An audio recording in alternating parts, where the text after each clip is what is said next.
আর্জেন্টিনায় মাদক চক্রের এক নির্মম হত্যাকাণ্ডের সংবাদে স্তম্ভিত হয়ে পড়েছে দেশটির সাধারণ জনতা।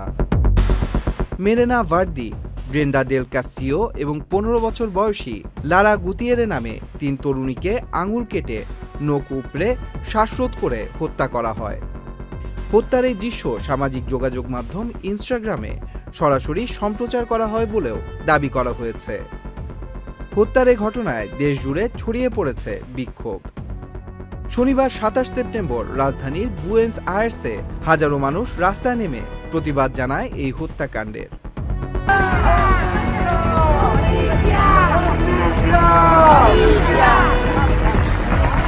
বুয়েন্স আয়ার্স প্রদেশের নিরাপত্তা মন্ত্রী জাভিয়ের আলানসো জানান, তদন্তে জানা গেছে তরুণীদের মাদক চক্রের নিয়ম ভাঙা ও মাদক চুরির শাস্তি হিসেবে ফাঁদে ফেলে খুন করা হয়।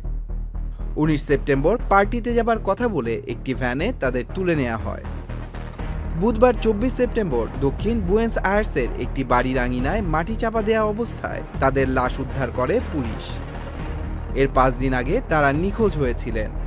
5 দিন ধরে নিখোঁজ থাকার পর তাদের মরদেহ শহরের উপকূলবর্তী একটি বাড়ি থেকে উদ্ধার করা হয়। ঘটনার সাথে জড়িত থাকার অভিযোগে এখন পর্যন্ত 3 জন পুরুষ ও 2 নারীকে গ্রেফতার করা হয়েছে। সর্বশেষ বলিভিয়ার সীমান্ত শহর ভিয়াজনে এক অভিযুক্তকে গ্রেফতার করা হয়। তবে মূল হোতা বলে সন্দেহভাজন 20 বছর বয়সী এক পেরুভিয়ান যুবক এখনও পলাতক।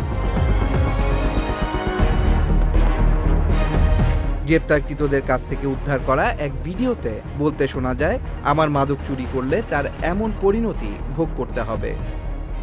দেশটির জাতীয় নিরাপত্তা মন্ত্রী প্যাট্রিসিয়া বুলরিচ জানিয়েছেন, এই হত্যাকাণ্ডের সঙ্গে আন্তর্জাতিক মাদক চোরাচালান চক্রের সংযোগ রয়েছে। Tanmoy Mahmud, channel I online.